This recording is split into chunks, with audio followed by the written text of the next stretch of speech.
Mi nieto me llamó a las 6 de la mañana y me dijo: «Abuelo, hagas lo que hagas, no te pongas hoy el sombrero vaquero marrón». Pregunté por qué y, con una voz llena de miedo, me dijo: «Por favor, confía en mí. Pronto lo entenderás». A las 9 de la mañana conduje hasta la tienda de piensos. Cuando llegué, me quedé paralizado al ver lo que estaba ocurriendo allí. No tenía ni idea de que la advertencia de mi nieto acababa de salvarme la vida. Esta historia te dejará en shock de principio a fin. Deja un comentario abajo diciéndome de dónde eres y si confías en las advertencias de la familia, incluso cuando no tienen sentido. El estridente timbrazo del teléfono cortó el silencio del dormitorio antes del amanecer exactamente a las 6:15. Con 63 años había aprendido a despertarme con el sol, pero esto era distinto. Urgente, de ese tipo de llamada que hace que el corazón se te salte antes de responder. «Hola». Mi voz sonó más áspera de lo esperado. «Abuelo, hagas lo que hagas, no te pongas hoy el sombrero vaquero marrón». La voz de Jasper tembló por el altavoz, tensa con un miedo que nunca había oído en mi nieto de 19 años. Me incorporé en la cama, en alerta al instante. «¿Por qué? ¿Qué pasa? ¿Dónde estás? Por favor, confía en mí. Pronto lo entenderás». La línea se cortó antes de que pudiera hacer otra pregunta. Miré el teléfono en mis manos ajadas, intentando entender lo que acababa de oír. Jasper siempre había sido sensato, de esos chicos que piensan antes de hablar. Si tenía miedo hasta el punto de llamar al amanecer con una advertencia así, algo seriamente malo pasaba. Caminé hasta el armario, encendí la luz y revisé el perchero de sombreros. Mis 2 sombreros vaqueros marrones colgaban exactamente donde los había dejado la noche anterior. El de trabajo, castigado y manchado por años de trabajo en el rancho, y el de domingo, con su concho de plata distintivo y la pluma de águila que encontré en una cacería hace 20 años. Eran idénticos salvo por el desgaste, ambos regalos de mi difunta esposa Marta, que siempre dijo que un ranchero de verdad debía tener buenos sombreros. No entendía por qué Jasper me advertiría que me alejara de cualquiera de los dos, pero 45 años criando hijos y nietos me habían enseñado cuándo confiar sin cuestionar. Esta era una de esas veces. En lugar de mi sombrero habitual, cogí la vieja gorra de béisbol que colgaba detrás de la puerta. Se sintió extraña en la cabeza mientras bajaba a preparar el café. El rancho Fletcher llevaba 4 generaciones en nuestra familia y las rutinas matinales aquí eran sagradas. Primero el café, luego pasar por el granero para comprobar el ganado, después lo que el día pidiera. Pero hoy se sentía distinto. La llamada de Jasper dejó una inquietud en el pecho que ni el ritual más familiar logró disipar. Mientras sorbía el café y veía el amanecer de Montana pintar las montañas de oro, seguía repitiendo sus palabras, el terror en su voz, la forma en que había colgado tan abruptamente. A las 8:30 terminé mis rondas. El ganado estaba bien. El granero seguro, todo como debía ser. Tenía pensado conducir hasta Boseman a comprar suplementos de pienso en la tienda de suministros, un viaje mensual que llevaba haciendo 15 años. Hoy parecía un día cualquiera para ese recado, salvo por la persistente preocupación por mi nieto. Subí a mi camioneta, un Ford fiable que había visto mejores décadas pero seguía funcionando fuerte. La gorra de béisbol me resultaba ajena mientras ajustaba el espejo retrovisor y me pillé a mí mismo buscando con la mano el sombrero marrón que no estaba. Lo que hubiera asustado a Jasper, esperaba entenderlo pronto. El viaje a Boseman duró 30 minutos entre colinas salpicadas de ranchos como el mío. Hacía ese trayecto un sinfín de veces y conocía cada curva y referencia. La tienda de piensos y suministros de Boseman estaba en las afueras del pueblo, un edificio amplio donde los rancheros se reunían a hablar del tiempo, del precio del ganado y de las noticias locales. Pero al girar en el aparcamiento a las 9 en punto, mi mañana rutinaria tomó un giro hacia otra cosa por completo. Coches de policía alineaban la calle, sus luces rojas y azules pintando la mañana gris con colores urgentes. Cinta amarilla de escena del crimen cruzaba la entrada del edificio donde pensaba comprar el pienso. Se había formado una multitud en la acera, vecinos y desconocidos estirando el cuello para ver qué había pasado. Aparqué lo más cerca que pude y fui caminando hacia el tumulto, el corazón empezando a latirme con un temor que no sabía nombrar. Algo terrible había sucedido allí. La multitud se abrió a regañadientes cuando me abrí paso guiado por mis instintos de ranchero que me empujaban a acercarme a lo que había atraído a toda esa gente. Fue entonces cuando vi al sheriff Tobias Crane junto a la cinta amarilla, su cara curtida sombría mientras supervisaba la escena. Toby y yo habíamos ido al instituto juntos hace 45 años, cuando Boseman era la mitad de lo que es ahora. Toby, llamé, y él se volvió hacia mí con reconocimiento y algo más en los ojos.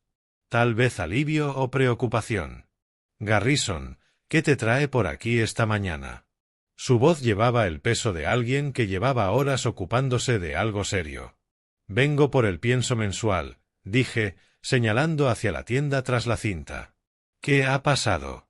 Antes de que pudiera responder, vi a una figura conocida sentada en la parte trasera de un coche patrulla a unos 20 metros. Jasper estaba encogido hacia adelante, los hombros temblando, mientras una agente le ofrecía pañuelos. Ver a mi nieto en evidente angustia me recorrió un escalofrío que no tenía nada que ver con la fría mañana de febrero. Por eso me alegra que estés aquí, dijo Toby, siguiendo mi mirada. Llamamos a tu nieto hace aproximadamente una hora. El último número marcado en el teléfono de la víctima fue el suyo. La noticia me golpeó como un mazazo físico. Una joven, probablemente de finales de los 20. El cuerpo fue descubierto alrededor de las 4 de la madrugada por el repartidor. El forense estima la hora de la muerte en la 1 de la madrugada. La profesionalidad de Toby no lograba ocultar que observaba mi reacción con atención. Empecé a caminar hacia Jasper, pero la mano de Toby en mi brazo me detuvo. Garrison, hay algo más, algo que podría explicar por qué tu nieto te llamó esta mañana. Me acercó al lugar donde habían encontrado el cuerpo, aunque ya lo habían retirado. Lo que vi heló mi sangre. Tirado en el suelo, dentro de una bolsa de pruebas clara, había un sombrero vaquero marrón idéntico al mío hasta el último detalle. El concho de plata brillaba a la luz de la mañana y pude distinguir la pluma de águila metida en la banda. Ese sombrero, susurré, apenas audible. Es idéntico al mío hasta en los detalles. Eso dijo tu nieto cuando llegó aquí. Se derrumbó por completo cuando lo vio. Toby me estudió. ¿Cómo supo avisarte para que no te lo pusieras hoy? Antes de que pudiera procesar las implicaciones, Jasper apareció junto a mi codo. Sus ojos estaban enrojecidos y salvajes por el dolor. Abuelo, dijo con dificultad, esa es Genevieve Chow. Era mi novia. Las piezas empezaron a encajar con una claridad enfermiza. Tu novia llevaba un sombrero idéntico al mío. Jasper asintió, limpiándose la nariz con el dorso de la manga. La semana pasada vi a Joyce en el rancho. Estaba en el granero y tenía tu sombrero de domingo en las manos. Cuando le pregunté qué hacía, dijo que quería usarlo como muestra para comprar uno igual para el cumpleaños de papá el mes que viene. Mi mente se aceleró. Joyce Drake, mi nuera desde hacía 15 años, había pedido mi sombrero con el pretexto de comprar un regalo para Dominique. Ahora, una joven estaba muerta, llevando lo que parecía una réplica exacta de ese mismo sombrero. Ella tuvo acceso, me dije más a mí mismo que a nadie. Joyce tuvo acceso a mi sombrero. Y ahora, alguien está muerto llevando uno igual. Toby terminó. Garrison, necesito preguntarte directamente. ¿Dónde estuviste entre la medianoche y las 2 de la madrugada? En casa, dormido, solo. Las implicaciones de su pregunta cayeron sobre mí como una manta pesada. Toby, no puedes pensar que yo... No saco conclusiones todavía, dijo él, pero necesito entender por qué una víctima de asesinato estaba vestida para parecerse a ti y por qué tu nieto supo suficiente como para avisarte que no te lo pusieras esta mañana. Jasper me agarró del brazo. Abuelo, juro que no sabía que pasaría esto. Cuando Genevieve me llamó anoche sonaba asustada. Dijo que tenía algo importante que decirme, pero entonces la línea se cortó. Cuando la policía llamó esta mañana y dijo que la habían encontrado, Un agente se acercó a nosotros con una bolsa de pruebas que contenía lo que parecían documentos oficiales. «Sheriff», gritó. «Tienes que ver lo que tenía en el bolsillo». Toby tomó la bolsa, examinó su contenido y su expresión se ensombreció considerablemente. Me miró con algo que nunca antes había visto en sus ojos. «Sospecha. Garrison, tenemos que hablar». La bolsa contenía lo que parecían documentos legales oficiales, doblados y sellados en plástico. Toby lo alzó a la luz de la mañana y pude distinguir membretes y firmas a través del material transparente. «Escritura de propiedad», dijo con voz plana. «Transferir el rancho Fletcher a Dominic Fletcher y Joyce Drake por la suma de $1». Las palabras me golpearon como un puñetazo. «¿Qué?». «Con fecha de hace 3 semanas, notariada y con testigos. Tu firma parece auténtica, Garrison». Los ojos de Toby no se apartaron de mi cara. «Esto da a tu hijo y a tu nuera la propiedad legal de una finca de $3.200.000. Miré el documento, la mente corriendo. Yo nunca firmé esto. «Oh sí». Entonces el recuerdo me invadió como agua helada. Hace 3 semanas, la cena del domingo en el rancho.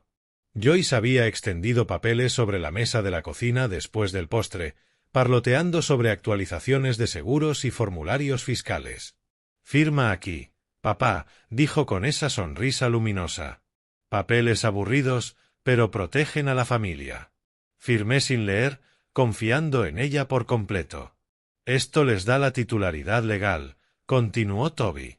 «Motivo para el asesinato, si alguien estaba tratando de incriminarte por matar a la única persona que podría exponer la falsificación». Las implicaciones me arrollaron. Alguien había asesinado a Genevieve, la había vestido para parecerse a mí y había plantado pruebas de una transferencia de propiedad falsificada. El montaje perfecto para eliminar a la vez a un testigo y al propietario legítimo.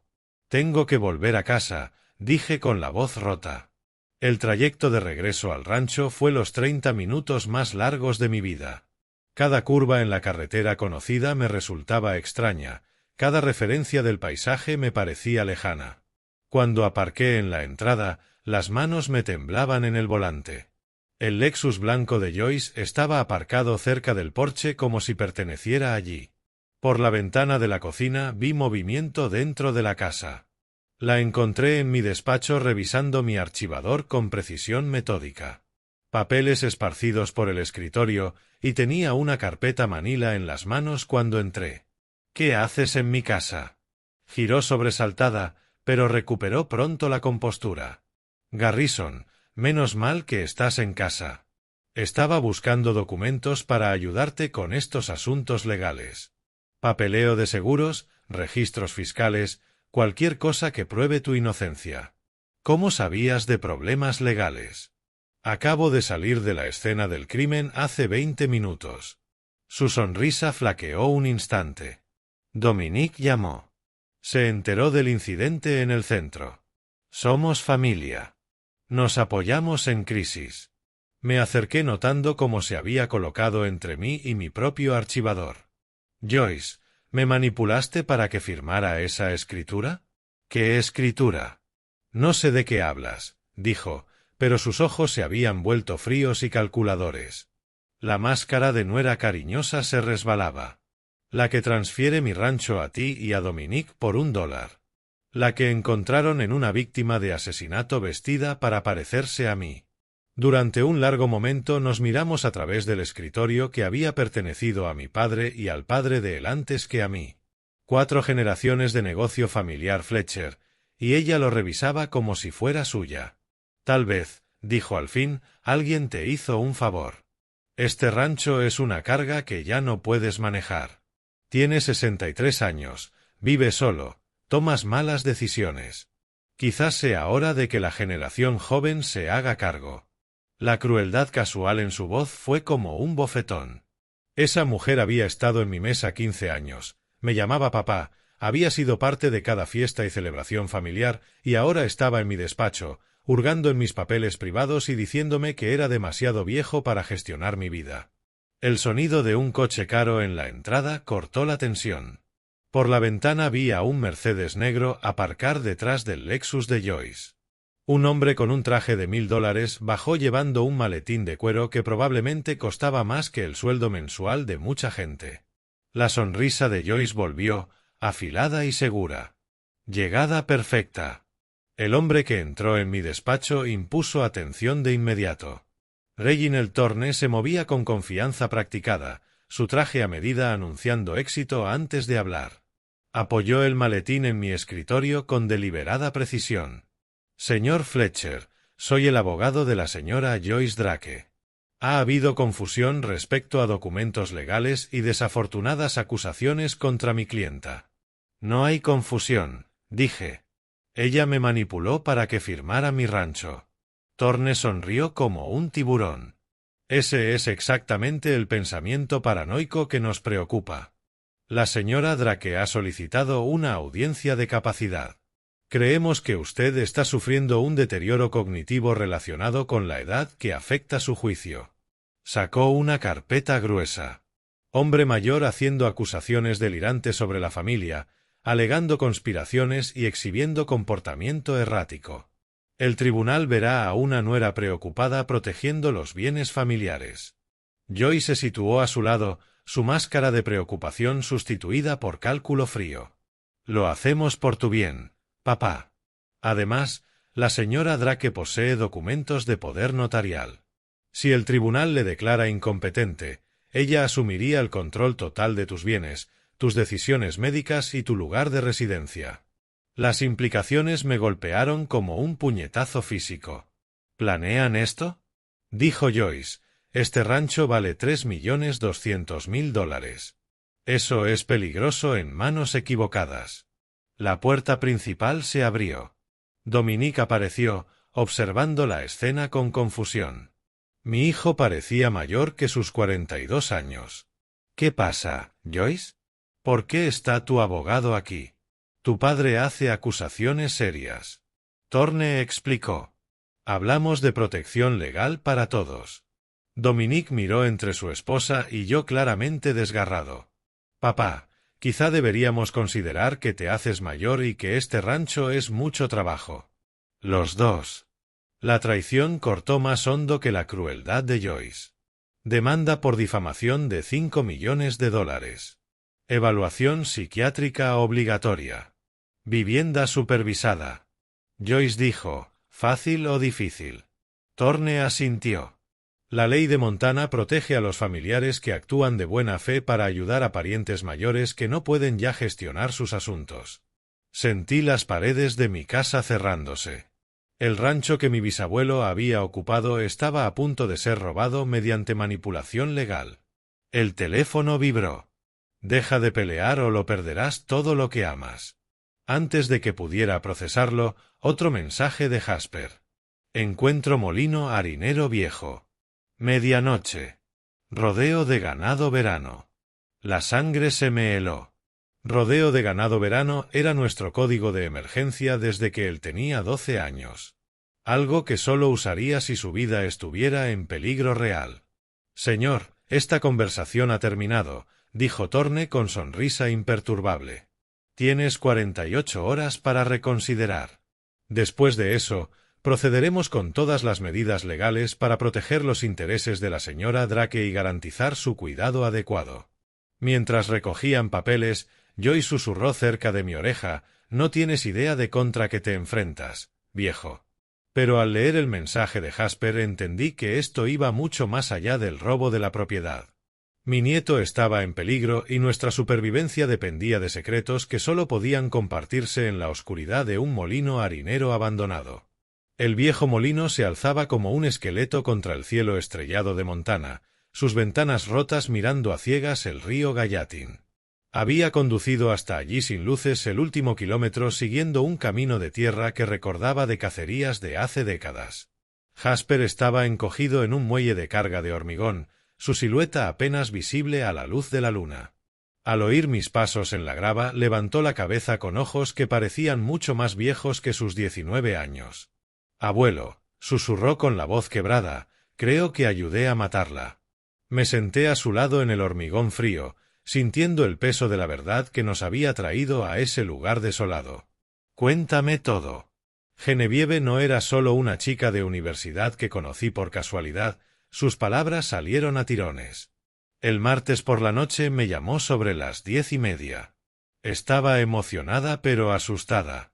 Dijo que por fin había encontrado pruebas sólidas sobre algo grande.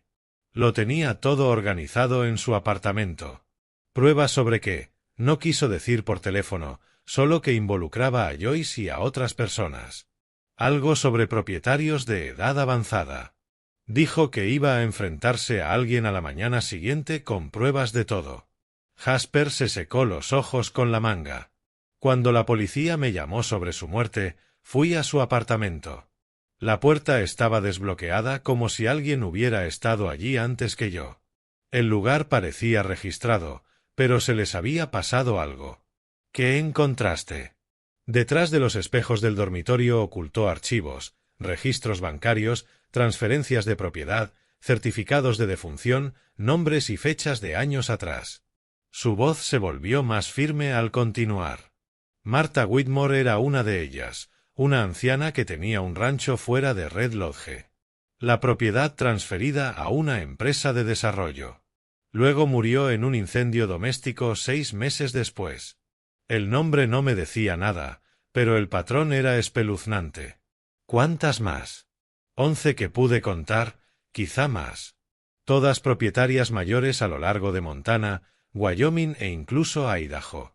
Todas vieron sus tierras transferidas mediante documentos legales y luego murieron en el plazo de 1 año. Ataques al corazón, accidentes, incendios en casa.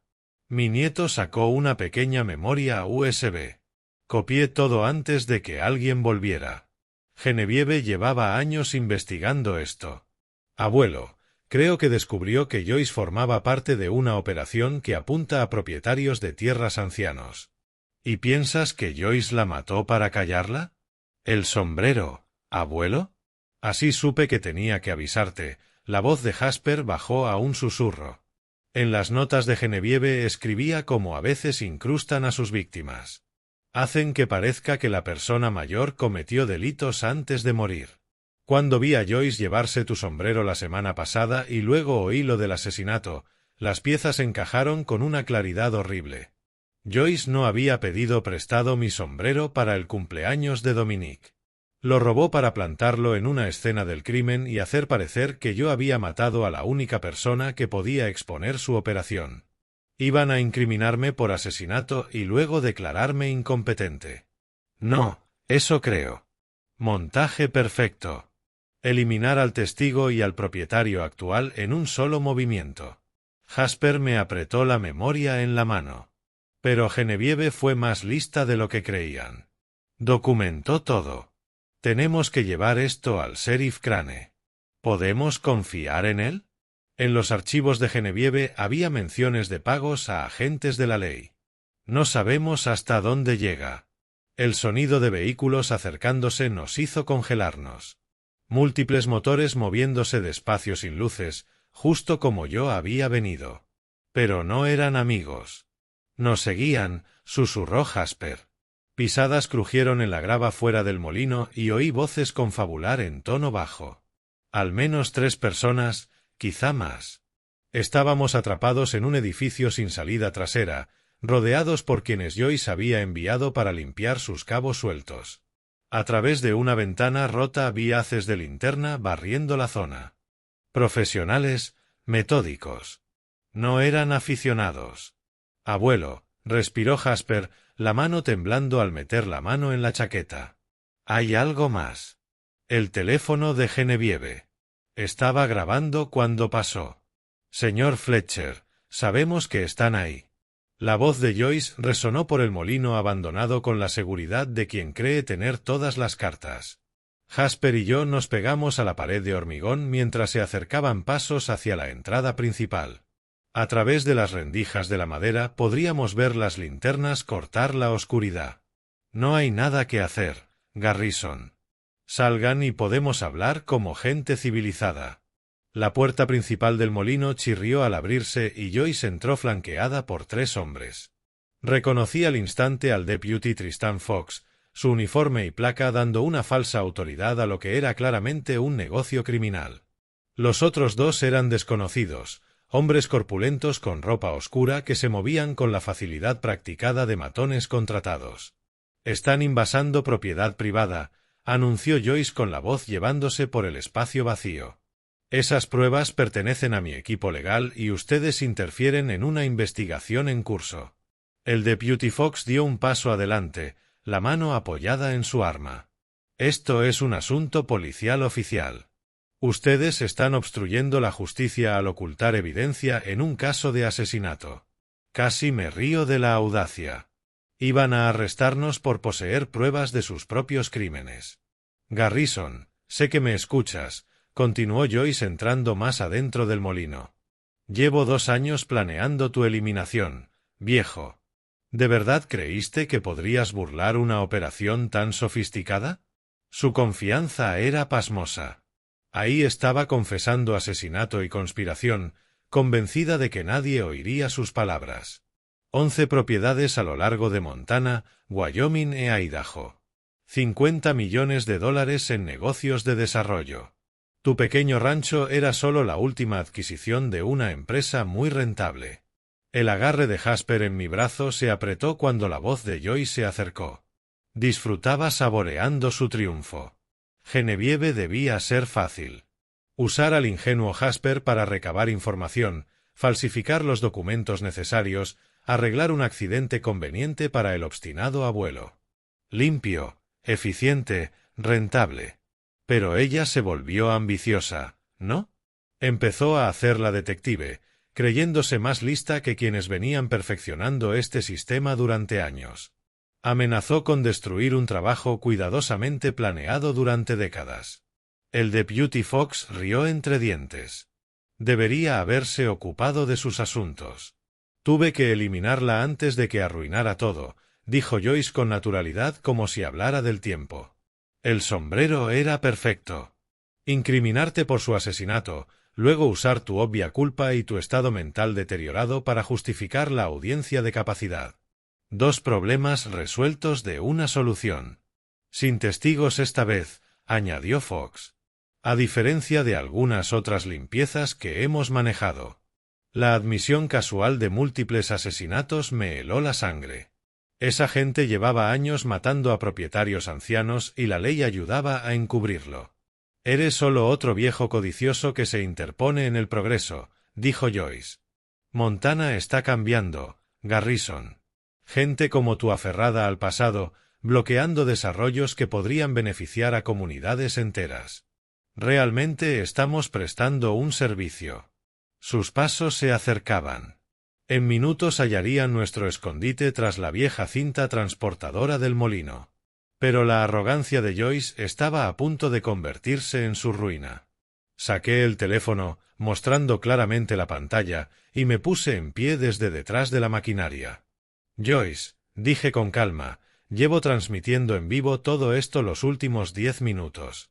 El molino quedó en silencio salvo por el ruido del río fuera. Joyce miró mi teléfono, su expresión confiada vacilando por primera vez. Mientes, dijo, pero su voz había perdido su tono dominante. Sostuve el teléfono más alto, enseñándole el indicador de grabación activo y el número de espectadores subiendo constantemente. Sheriff Crane, la policía estatal y unas 300 personas han estado escuchando cada palabra que acabas de decir. El deputy Fox fue a por su arma, pero Joyce levantó una mano para detenerlo. Su rostro se transformó por completo. La máscara de mujer de negocios civilizada fue sustituida por algo frío y desesperado. Nadie es tan listo, gruñó. Y menos un ranchero acabado que ni siquiera puede manejar sus propios asuntos. Quizá no, dije. Pero mi nieta me enseñó a usar Facebook Live la Navidad pasada. Es increíble lo que puedes aprender cuando no te crees demasiado para escuchar. La fachada segura de Joyce se hizo añicos por completo, reemplazada por pura rabia. No tienes idea de lo que acabas de hacer. El ulular de las sirenas cortó el aire nocturno como una carga de caballería, creciendo más fuerte segundo a segundo. A través de las ventanas rotas del molino vi luces rojas y azules pintando la oscuridad mientras múltiples vehículos rodeaban el edificio. La voz del sheriff Crane retumbó por el megáfono. Aquí la policía estatal de Montana. El edificio está rodeado. Salgan con las manos visibles. La cara de Joyce pasó de la ira al pánico en un instante. Esto es imposible. Estás faroleando. Ah, ¿sí? Levanté el teléfono mostrándole la transmisión en vivo, que ya tenía más de 1000 espectadores. Saluda a Internet, Joyce. La puerta principal del molino estalló hacia adentro cuando el sheriff Crane encabezó a un equipo de estatales por la entrada. Armas desenfundadas y linternas tácticas cortando las sombras. Ver a las fuerzas del orden inundar el lugar fue lo más hermoso que había visto en días. Nadie se mueva, ordenó Crane. Manos donde podamos verlas. El ayudante Fox intentó llevarse la mano al arma, pero se encontró mirando el cañón de 3 rifles de los estatales. Sus hombros se hundieron derrotados mientras alzaba las manos lentamente. Sheriff Crane, llamé, saliendo a la vista con Jasper a mi lado. Tenemos pruebas que necesita ver. En cuestión de minutos, Joyce y Fox estaban esposados y se les leyeron sus derechos. Los 2 matones contratados intentaron decir que solo eran consultores de seguridad, pero sus antecedentes penales contaban otra historia. Mientras se los llevaban, Joyce me miró con odio puro. Esto no ha terminado, viejo. No sabes cuán profundo llega esto. Pero se equivocaba. En las siguientes 72 horas, la investigación explotó más allá de todo lo que pude imaginar. La memoria que Jasper había encontrado contenía 6 años de registros meticulosos que harían sentir orgullo a cualquier contable. Genevieve Chow lo había documentado todo: transferencias bancarias, firmas falsificadas, escrituras de propiedad, certificados de defunción y, lo más incriminatorio, grabaciones telefónicas con Joyce planeando accidentes varios. Agentes del FBI llegaron desde Denver en cuestión de horas, convirtiendo el caso en una investigación federal que abarcaba 3 estados. La agente especial Sara Martínez me informó en persona de lo descubierto. 11 víctimas confirmadas en Montana, Wyoming e Idaho, dijo, desplegando fotografías sobre la mesa de la comisaría. Propietarios ancianos, todos con tierras valiosas, todos muertos a los pocos meses de firmar documentos de traspaso. El valor combinado de las propiedades robadas supera los $50 millones. La red de empresas pantalla de Summit Development se deshilachó como un suéter barato. Arrestaron a Reginald Thorne en su oficina de Billings. Sus trajes caros no pudieron con los cargos federales de conspiración. Los movimientos bancarios mostraron pagos a por lo menos 4 funcionarios de las fuerzas del orden en la región. El ayudante Fox, ante una posible cadena perpetua, se dio vuelta más rápido que un panqueque un domingo por la mañana. Su testimonio reveló una red de corrupción que operaba desde hacía casi una década, con Joyce como mente maestra y varios funcionarios brindando cobertura legal. La atención mediática fue abrumadora. CNN, Fox News y todas las grandes cadenas recogieron la historia. El mayor caso regional de asesinato en serie ligado a fraude contra ancianos se convirtió en el titular que me acompañó a todas partes. Los reporteros acamparon frente al rancho durante semanas, pero yo no tenía nada más que decir aparte de lo que ya estaba en esa transmisión en vivo. Las familias de las víctimas comenzaron a contactarme a los pocos días. Los parientes de Martha Whitmore, la familia Henderson de Wyoming, la herencia Kowalski de Idaho. 11 familias que habían perdido a padres y abuelos por la codicia de Joyce y por fin obtenían respuestas sobre muertes que nunca terminaron de creer accidentales. La maquinaria legal se movió con rapidez. A Joyce se le negó por completo la libertad bajo fianza después de que la fiscalía argumentara que era un riesgo extremo de fuga con acceso a cuentas en el extranjero. La amenaza de la audiencia de capacidad se evaporó de la noche a la mañana junto con cada documento falsificado que había creado. Dominique pidió el divorcio al día siguiente del arresto de Joyce. Esa misma semana volvió a mudarse al rancho, su matrimonio de 15 años reducido a papeles legales y recuerdos amargos. Al principio no hablamos mucho del tema, pero cada mañana veía el alivio en sus ojos cuando despertaba en su habitación de la infancia. Debí haberlo sabido, me dijo una tarde mientras veíamos la puesta de sol desde el porche. Todos esos años, todas las señales que ignoré. Engañó a mucha gente, le respondí. Eso la hacía peligrosa. 6 meses después, la primavera llegó al rancho Fletcher con una tibieza suave que hizo parecer lejanos los inviernos de Montana. Los álamos brotaron de verde a lo largo del arroyo y el ganado mugía contento mientras yo me sentaba en el porche con el café de la mañana. Joyce Drake recibió cadena perpetua sin posibilidad de libertad condicional. Declaró contra toda su red para evitar la pena de muerte, revelando corrupción que alcanzaba agencias estatales y federales. Al verla con ese mono naranja, despojada de ropa de diseñador y de su seguridad, sentí una compasión inesperada. Había tirado todo por un dinero que nunca viviría para gastar. 4 funcionarios corruptos recibieron condenas de entre 15 y 25 años. Los activos de Summit Development fueron incautados y liquidados para resarcir a las víctimas. El rancho Fletcher quedó oficialmente a salvo. Todas las reclamaciones fraudulentas fueron desestimadas de forma permanente. Dominique se volcó al trabajo del rancho con la dedicación de un hombre que compensa el tiempo perdido. Cada mañana antes del amanecer revisaba el ganado y las cercas, aprendiendo operaciones que había ignorado durante su matrimonio. «Había olvidado cuánto amo este lugar», dijo una tarde, mirando el ocaso tras las montañas Brille. Joyce me hizo sentir que era una carga. «Pero esta es la mejor vida, ¿verdad?» Jasper volvió a la universidad con un propósito nuevo. El trauma lo maduró de una manera que ojalá no hubiera sido necesaria. Cambió su especialidad a justicia penal, inspirado por la misión de Genevieve de proteger a quienes no pueden protegerse solos. Volví a ponerme mi sombrero vaquero marrón. Durante meses después del juicio no pude. Pero un día entendí que el miedo era otra forma de dejar que Joyce ganara. Ahora lo llevo con orgullo, símbolo de supervivencia y no de vulnerabilidad. Otros residentes mayores buscaron mi consejo para protegerse. Ayudé a 3 vecinos a revisar documentos sospechosos y comenzamos una red informal de rancheros que se revisan mutuamente con regularidad.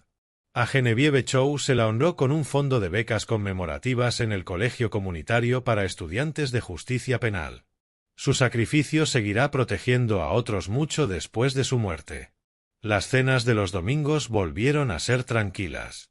3 generaciones de hombres Fletcher compartiendo historias, planeando mejoras, disfrutando del tiempo en familia sin agendas ocultas ni amenazas legales. El divorcio de Dominique se finalizó con mínima tensión, ya que la condena de Joyce invalidaba cualquier reclamo conyugal. La atención mediática se apagó en su mayoría, aunque seguí recibiendo solicitudes de entrevista.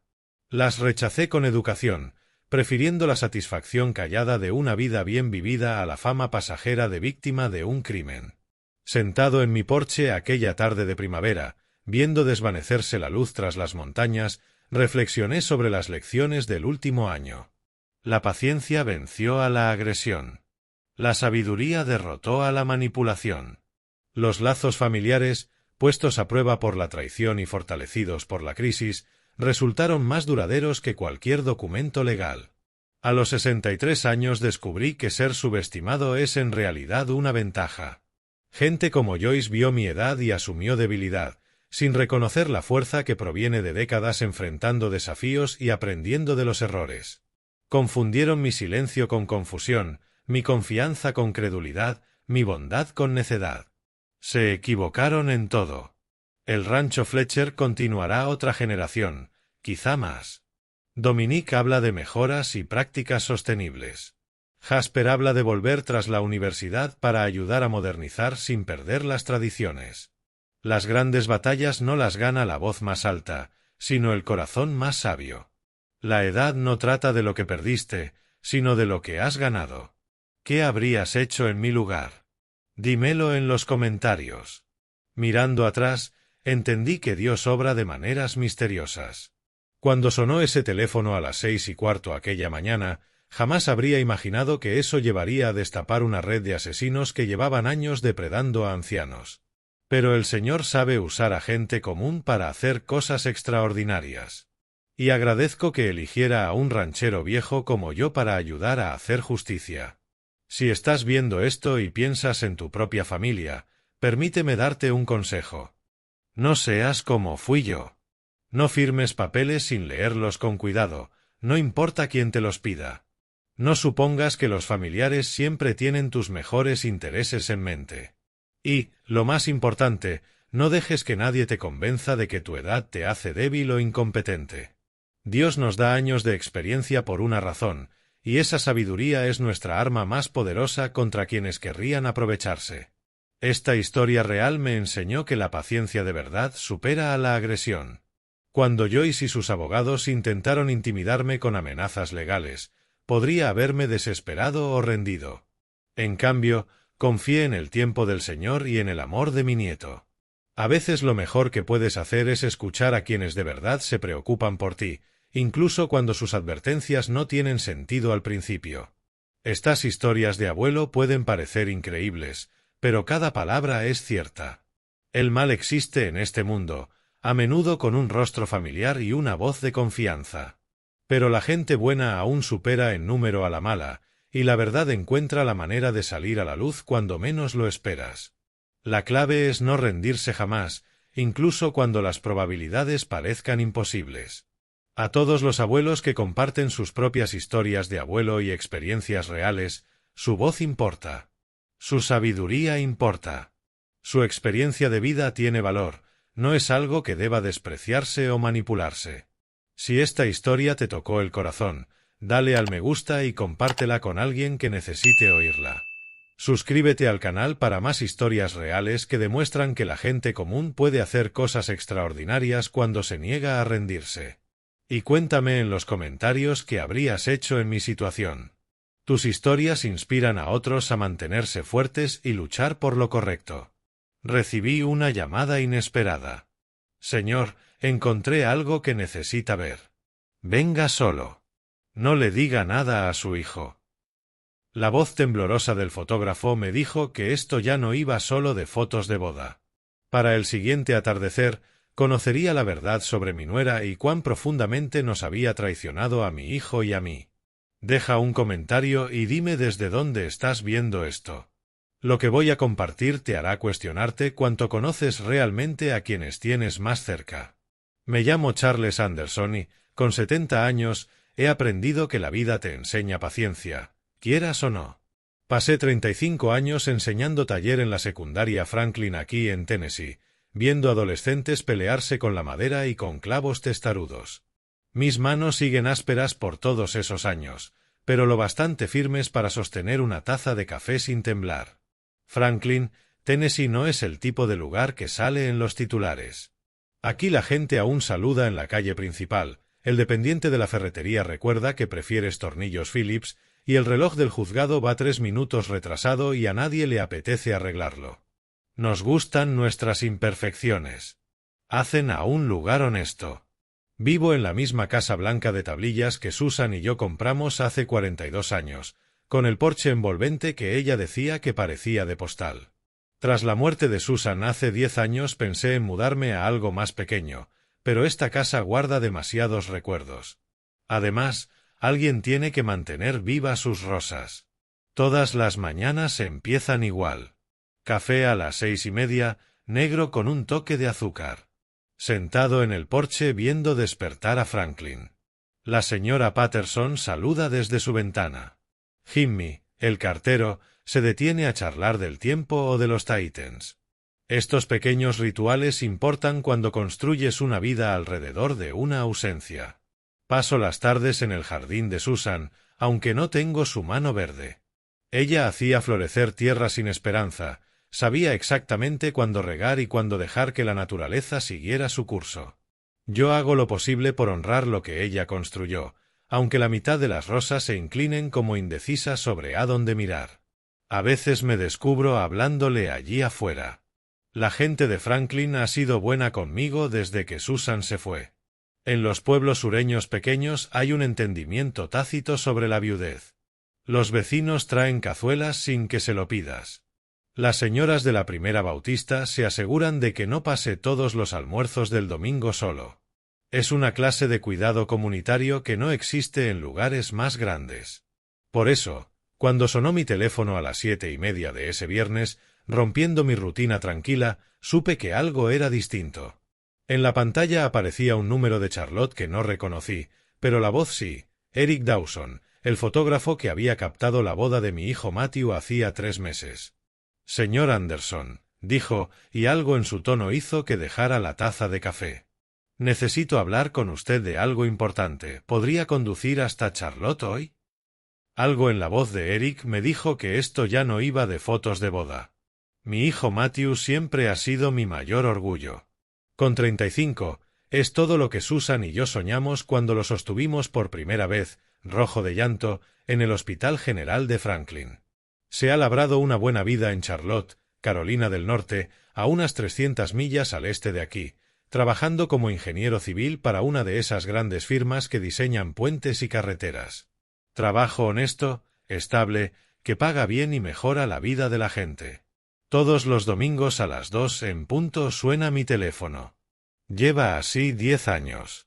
Desde que Susan falleció, Matthew me hizo una promesa en su funeral, de pie con su traje negro y lágrimas bajándole por la cara, que llamaría cada semana, como ella le recordaba cuando estaba en la universidad. Un hijo que recuerda a sus padres es un hijo que vale la pena, decía Susan. Y Matthew nunca olvidó esa lección. Tiene el corazón de su madre, ese chico. Siempre piensa primero en los demás. Cuando tenía 12 años gastó toda su mesada en flores para la señora Henderson, la vecina, después de que murió su marido, solo porque la vio triste. A los 16, trabajando a tiempo parcial en la ferretería, metía puñados extra de tornillos o clavos en las bolsas de la gente mayor sin cobrarlos, diciendo que había un descuento senior que no existía. Susan lo formó así. Tenía esa forma suave pero firme de enseñar el bien y el mal sin levantar la voz. Recuerdo llegar un día del instituto y encontrar a Matthew en la mesa de la cocina escribiendo la misma frase una y otra vez. «¿Qué hace?», le pregunté a Susan. «Aprender que las palabras importan», respondió. Llamó por un apodo a Tommy Peterson en la escuela. Ahora está escribiendo «Trataré a los demás con amabilidad 50 veces» y luego irá a la casa de Tommy a disculparse en persona. Ese era el estilo de Susan. Consecuencias que enseñaban lecciones, no castigos por castigar. Lo más duro de perderla no fue solo el vacío que dejó en la casa. Fue ver a Matthew intentar llenar ese espacio por mí. Cada llamada dominical se convirtió en una conversación de 1 hora en la que me preguntaba por mi salud, si comía bien, si necesitaba arreglos en la casa. En los primeros meses después del funeral, conducía desde Charlotte domingo por medio, llegando con víveres y su caja de herramientas, decidido a cuidar de su viejo. «Papá, no tienes que hacerlo todo solo», decía, arreglando una tabla suelta o limpiando canaletas que yo aún podía manejar. Lo dejaba hacerlo porque sabía lo que hacía de verdad, honrar a su madre cuidando al hombre a quien ella amó 40 años. Matthew nunca me hizo sentir una carga. Jamás actuó como si esas llamadas fueran una obligación.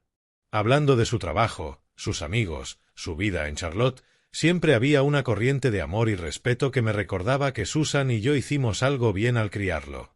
Salió con algunas chicas a lo largo de los años, llevó a unas cuantas a casa en fiestas, pero nada cuajó.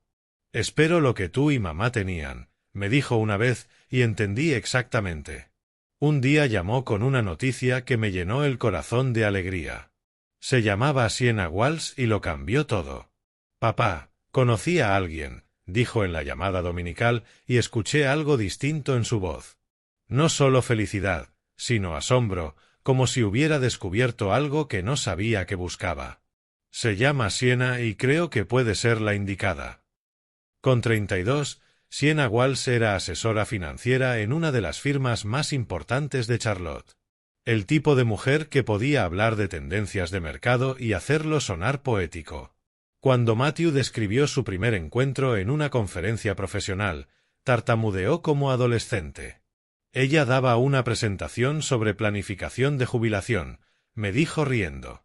Se suponía que yo aprendiera sobre normativas de construcción, pero no pude dejar de escucharla. Hizo que el interés compuesto sonara fascinante. Empezaron con un café tras la conferencia, luego una cena la semana siguiente. Matthew llamaba con novedades, su voz más ligera cada vez. A Sienna le encantaban las caminatas por los senderos de Charlotte. Hacía pasta fresca. No había faltado al trabajo en 3 años, pero todos los sábados por la mañana era voluntaria en el refugio de animales. Tiene una forma de ver el mundo, dijo una tarde, como si notara lo que otros pasan por alto. Recordó que nuestra camarera mencionó el recital de su hija y, cuando volvimos, Sienna le preguntó cómo había salido. Le alegró el día. Oía a Susan en esas historias. La misma atención a las pequeñas bondades. Cuando Matthew por fin trajo a Sienna a Franklin, entendí por qué mi hijo había caído así. Bajó de la camioneta con un vestido azul sencillo y botas de las que se usan de verdad. Su apretón de manos fue firme, su sonrisa auténtica. Matthew me dijo que su esposa plantó estas rosas, dijo yendo al jardín de Susan. Son absolutamente hermosas. Se nota que las plantó alguien que entendía cómo hacer crecer las cosas. Esa observación me dijo todo sobre su carácter. Durante la cena me preguntó por mis años enseñando taller, escuchó historias de alumnos que se hicieron carpinteros y contratistas. No solo conversaba, conectaba. Su hijo habla de ustedes todo el tiempo, dijo en el porche después del postre. Dice que le enseñaron que el amor no es solo un sentimiento, es una decisión diaria. Al oírlo vi la influencia de Susan en las palabras de Matthew, transmitida a la mujer que le había robado el corazón. Esa noche, cuando se fueron de regreso a Charlotte, pensé en cómo a Susan le habría encantado la risa de Sienna, sus preguntas sobre el jardín, la forma en que insistió en ayudar a recoger la mesa. Casi pude oír a Susan decir, «Esa vale la pena, Charles». Cuando Matthew llamó 3 semanas después para decir que iba a proponerle matrimonio, sentí a Susan sonreírnos desde arriba. El anuncio del compromiso llegó en una tarde fresca de octubre. Dijo que sí, papá. La voz de Matthew rebotaba por la línea. Le propuso al atardecer en el mirador del Duke Energy Center en Charlotte, con la ciudad extendida abajo como una alfombra de luces. Tenía preparado todo un discurso, pero al arrodillarse solo acertó a decir que quería pasar cada domingo del resto de su vida llamándola mi esposa. Sienna, al parecer, rió y lloró a la vez, que Matthew tomó como la mejor respuesta posible. En una semana fijaron fecha para la primavera siguiente y eligieron Asheville, Carolina del Norte, como lugar. A Sienna le encantó casarse en las montañas Blue Ridge, rodeada de cornejos y colinas que le recordaban las bodas de cuento de su infancia. Encontramos un sitio increíble llamado Omni Grove Parking, me dijo en su siguiente visita a Franklin, con los ojos iluminados al describir la arquitectura de piedra del resort y las vistas. Tiene terrazas que dominan el valle y en abril todo estará en flor. Su familia insistió en costearlo, y fue considerable, $65,000 para un fin de semana con casi 200 invitados. Cuando Matthew, en voz baja, se preocupó por el gasto, el padre de Sienna lo quitó importancia. Solo se vive una vez esto, ¿no? Además, nuestra niña merece todo lo que soñó. Lo entendí por completo. Si Susan y yo hubiéramos tenido una hija, habría movido montañas por su boda soñada. Los meses previos volaron en un torbellino de preparativos. Sienna llevó la batuta con la eficiencia de quien gestiona carteras de inversión, flores, catering, música, fotografía. Coordinó todo con precisión militar, y aún así, lo hizo sentir personal y significativo. Matthew se centró en lo que más le importaba. Pidió a su compañero de universidad que fuera el padrino, eligió lecturas que habrían hecho sentir orgullosa a Susan y pasó horas ayudándome a escoger el regalo perfecto para su novia. Yo tenía solo una decisión importante: ¿qué ponerme?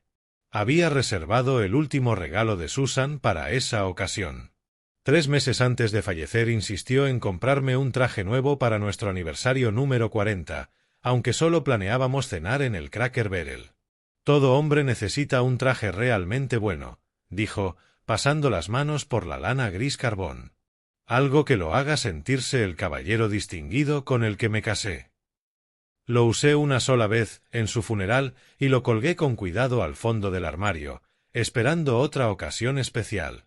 Al acercarse la boda me descubrí hablándole más a Susan en mis paseos vespertinos por su jardín.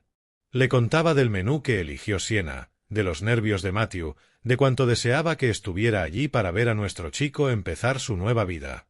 A veces juraría escuchar su voz en el viento entre las rosas, recordándome que estaría presente en cada lección que le enseñamos a Matthew sobre amor y compromiso, en cada valor sobre tratar a la gente con bondad y respeto. La mañana de la boda amaneció clara y brillante, como una bendición. El día fue todo lo que soñamos. El Omni Grove Parking parecía de revista, con terrazas de piedra talladas en la ladera y las montañas Blue Ridge ondulando a lo lejos. Los cornejos estaban en plena flor, sus pétalos blancos como confeti natural, y el aire de abril traía el dulce aroma del laurel de montaña.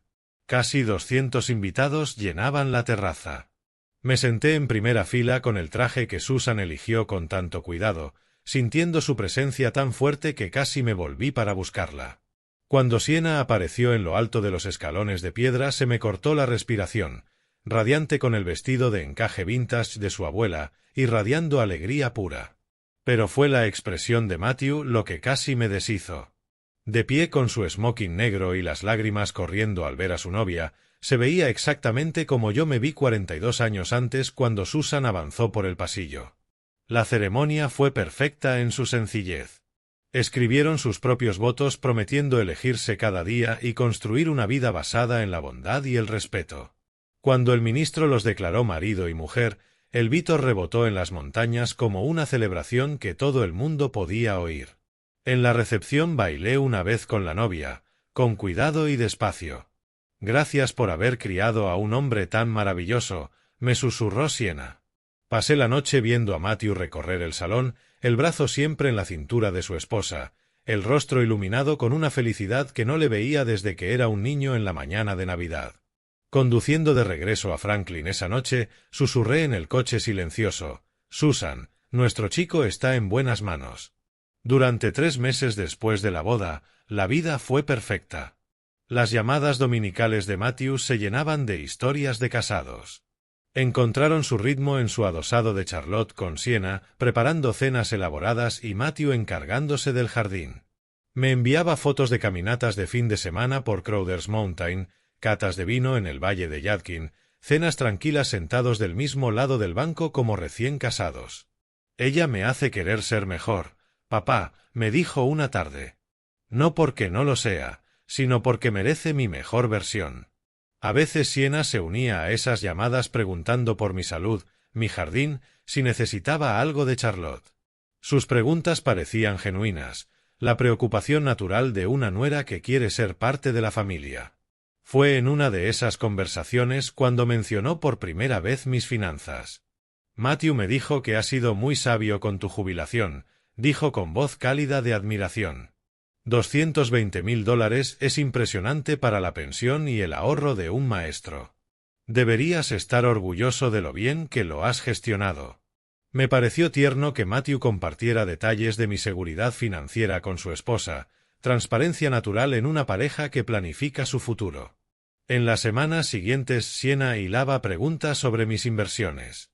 ¿Tenía asesor financiero? ¿Mi dinero rendía bien? ¿Había considerado diversificar la cartera? Su interés parecía atento y profesional, viniendo de alguien cuyo trabajo es ayudar a gestionar mejor el dinero. Debería haber sabido que los momentos perfectos no duran para siempre. Ya lo había meditado todo cuando conduje a ver a Eric esa tarde. El estudio de Eric en Charlotte se sentía cargado de secretos al llegar. El fotógrafo seguro que captó la boda de mi hijo con tanta soltura profesional había desaparecido, sustituido por un hombre que parecía no haber dormido en días. Su barba normalmente arreglada estaba descuidada y sus ojos enrojecidos y huecos. «Gracias por venir, señor Anderson», dijo en un susurro. No estaba seguro de que lo haría. Las 2 horas de carretera desde Franklin me habían dado tiempo de sobra para preocuparme, con la mente girando entre posibilidades mientras sorteaba el tráfico. Su estudio, normalmente ordenado y luminoso, se sentía distinto. Objetivos dispersos en el escritorio, focos empujados a las esquinas y una sensación abrumadora de que algo había ido terriblemente mal allí. «Eric, hijo, ¿de qué se trata?», pregunté sentándome en la silla que me ofreció. «Me tiene enfermo de la preocupación». No respondió de inmediato. Acercó el portátil y abrió una carpeta con la fecha de la boda de Matthew y Sienna. «He estado revisando todas las fotos de la recepción», dijo con los dedos dudando sobre el teclado. «A veces los clientes quieren copias extra o identificar a alguien de fondo. Pero al revisar estas...». La primera foto apareció en la pantalla. Sienna con su vestido de novia, pero no en la pista ni en la mesa principal. Estaba junto a la entrada de servicio del salón, medio oculta por una columna ornamental. Tenía los brazos alrededor de un hombre con traje oscuro, y la mano de él en la base de su espalda era inconfundiblemente íntima.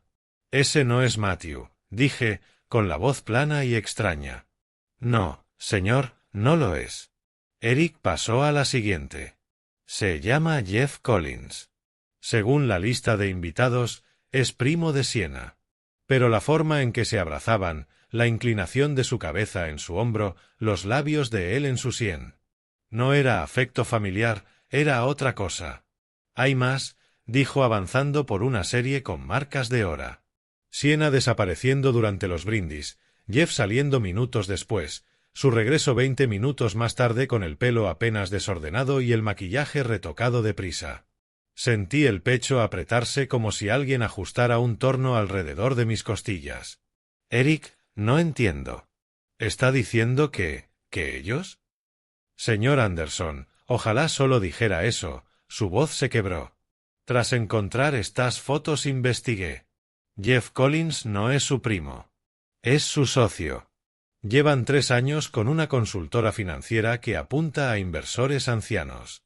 La sala pareció inclinarse.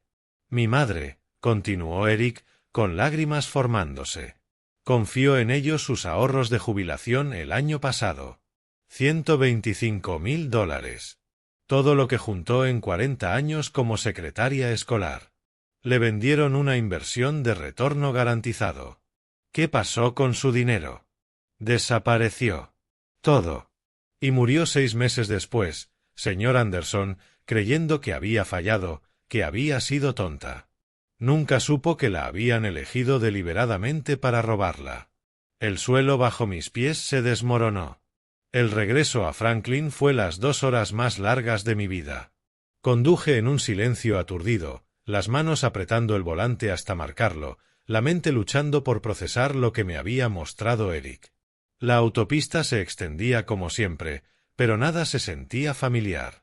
Las vallas publicitarias de siempre, las salidas que me sabía de memoria, incluso la radio suave de fondo, todo parecía de otro mundo, uno en el que la esposa de mi hijo no era una criminal y mi familia no estaba construida sobre mentiras.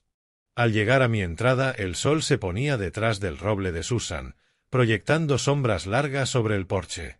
Me quedé un momento en la camioneta, mirando la casa que había sido mi refugio por más de 40 años, preguntándome cómo todo lo que creía podía cambiar por completo en una tarde. No encendí luces al entrar.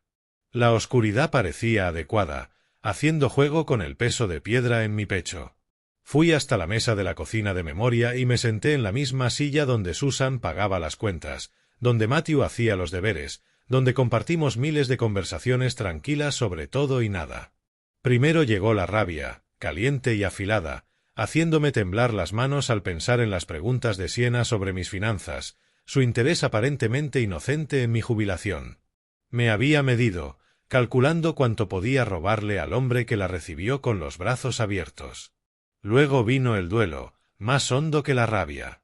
No solo por el dinero que perdió la madre de Eric, sino por la confianza rota, por la inocencia que Matthew estaba a punto de perder, por las cenas familiares y las llamadas de domingo que ya no serían iguales. Pero sobre todo sentí miedo. Miedo por Matthew, que tendría que aprender que la mujer a la que prometió amar siempre lo había hecho parte de una estafa. Miedo por la conversación que tendría que tener con él, palabras que le romperían el corazón y cambiarían lo que creía sobre su propio juicio y su futuro. Pensé en Susan, en cómo enfrentaba los momentos difíciles en nuestro matrimonio y en la crianza. Nunca actuaba desde la ira, nunca decidía en caliente. Duérmelo, Charles, me decía cuando llegaba frustrado por un alumno difícil o un problema en la escuela. La respuesta correcta seguirá ahí por la mañana, pero será más clara. Susan habría sabido qué hacer. Habría protegido a Matthew sin destruirlo, habría buscado justicia sin buscar venganza. No podía llamar a mi hijo esa noche. No confiaba en mí mismo con la voz aún temblorosa de furia y el corazón roto por la madre de Eric. Matthew merecía la verdad dicha con amor, no con ira. Pero tampoco podía permitir que Sienna siguiera su farsa ni que completara su plan cuando preguntó por mis ahorros. Sentado en la oscuridad de mi cocina, tomé una decisión que sentí la más importante desde el diagnóstico de Susan hacía 10 años. Sería paciente. Sería cuidadoso. Sería listo. No le permitiría destruir otra vida. No si podía evitarlo. El lunes por la mañana hice la llamada más importante de mi vida. Pasé el fin de semana investigando fraude a ancianos, aprendiendo términos que jamás quise saber y leyendo historias que me revolvían el estómago. Al anochecer del domingo tenía un plan, o el comienzo de uno. La policía de Charlotte-Mecklenburg tenía una unidad de delitos financieros, y según su web, se especializaba exactamente en lo que describió Eric. Unidad de delitos financieros, Detective Rodríguez al habla. Su voz era firme, profesional y curiosamente tranquilizadora. Tomé aire y me lancé. Detective, me llamo Charles Anderson. Creo que soy objetivo de una estafa financiera y tengo pruebas de que los autores ya han victimizado al menos a otra persona. Hubo una pausa y luego el tecleo. Señor Anderson, ¿puede venir hoy? Quiero oírlo en persona. 3 horas más tarde estaba en una sala de conferencias de la comisaría con la detective Karen Rodríguez, una mujer de unos 40 con ojos agudos y el pelo canoso recogido en una coleta sin florituras. Eric había conducido desde Charlotte para unirse, con una carpeta llena de fotos y documentos. Esto es más amplio que la mayoría de casos de fraude a mayores, dijo tras revisar las pruebas.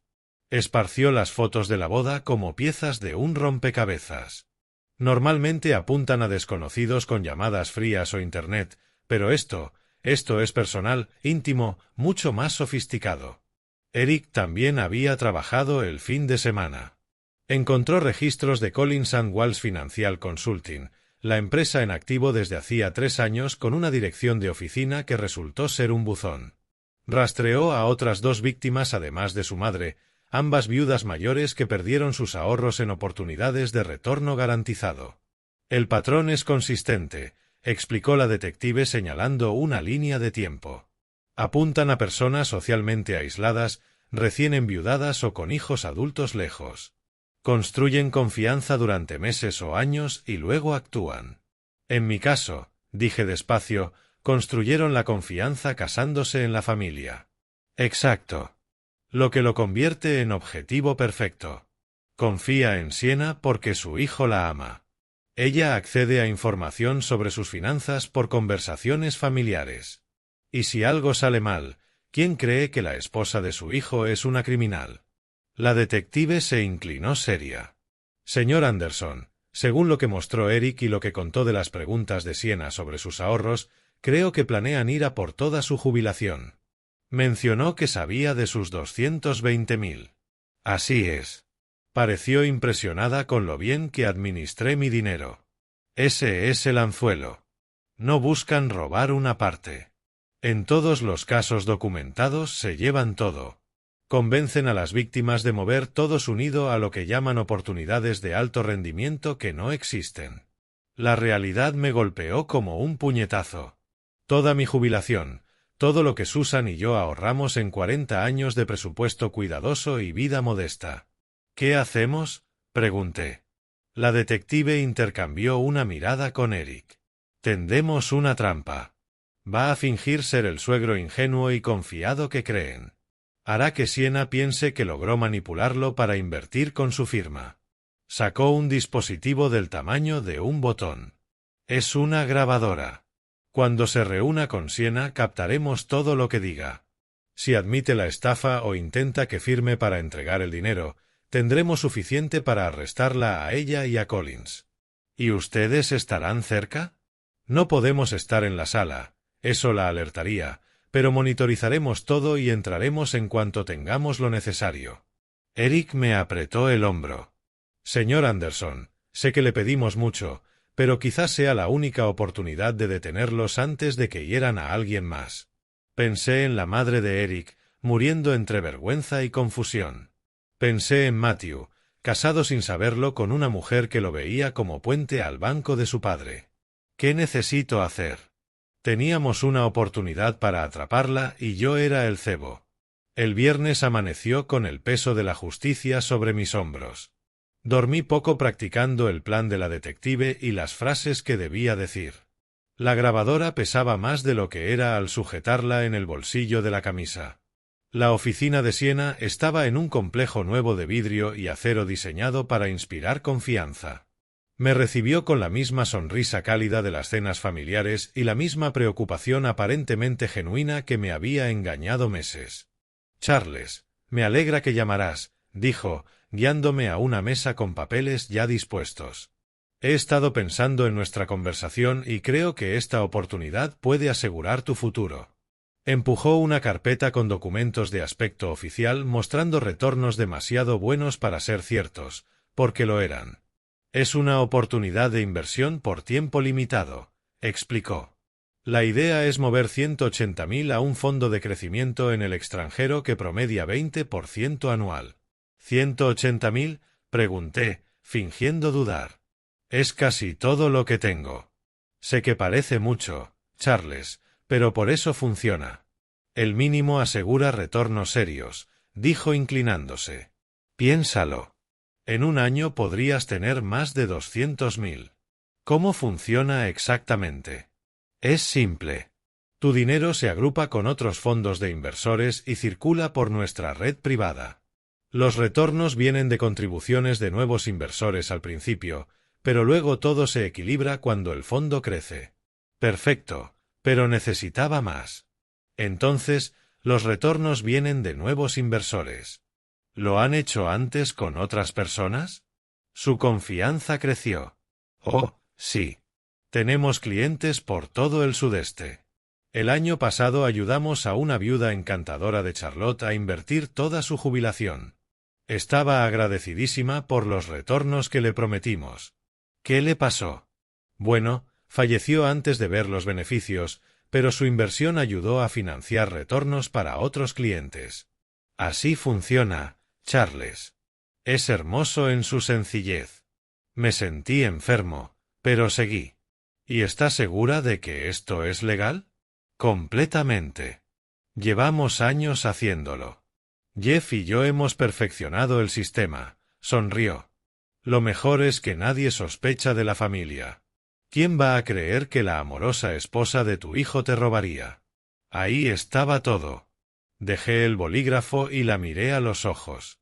Tienes razón, Siena. Nadie lo creería. Salvo que yo ya lo creo. Su sonrisa titubeó. ¿Qué quiere decir? Que sé lo de la madre de Eric. Sé de las otras viudas. Sé de Jeff Collins, que no es tu primo, sino tu socio para robar a ancianos que confían. La máscara se cayó. Su rostro se volvió frío, calculador. No puede probar nada. En realidad, sí. Toqué mi bolsillo. Cada palabra que dijiste quedó grabada, incluida tu confesión sobre la madre de Eric y tu admisión de que planeabas robar mi jubilación. Se abalanzó sobre los papeles, pero ya era tarde. La detective Rodríguez y 2 agentes uniformados entraron por la puerta. Siena Walsh queda detenida por fraude financiero, explotación de ancianos y violaciones de valores. Su transformación fue aterradora.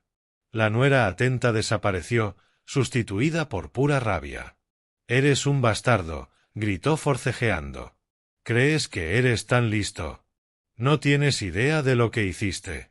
Matthew jamás te perdonará por destruir su matrimonio». «No, Siena», dije en voz baja. «Matthew jamás te perdonará por mentirle cada día desde que lo conociste». Mientras se la llevaban, aún lanzando amenazas, Jeff Collins era arrestado en el estacionamiento. Su plan había terminado. La conversación más difícil de mi vida llegó 3 días después, cuando tuve que decirle la verdad a Matthew. Escuchó en silencio atónito, el rostro pasando por la incredulidad, la ira y, al final, una tristeza profunda. «Papá, lo siento mucho», dijo. «La traje a nuestra familia. Te puse en peligro. Hijo, amaste a alguien que no lo merecía. Eso no es un defecto, es prueba de que tienes buen corazón». Hoy, 6 meses después, Matthew me visita más.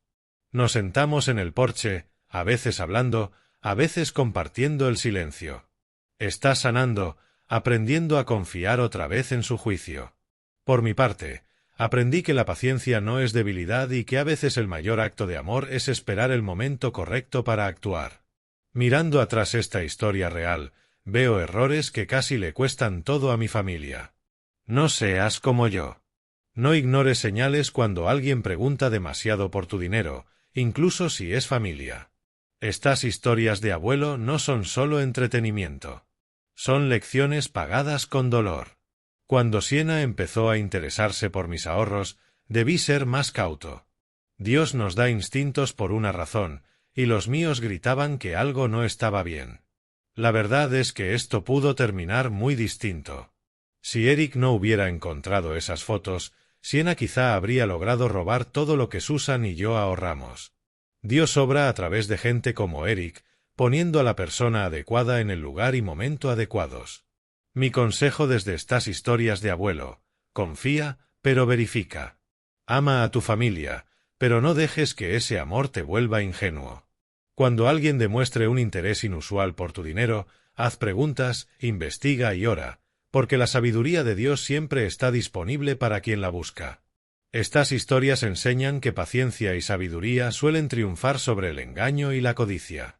Podría haber confrontado a Siena al instante, pero esperar nos permitió reunir pruebas para impedir que dañara a otros.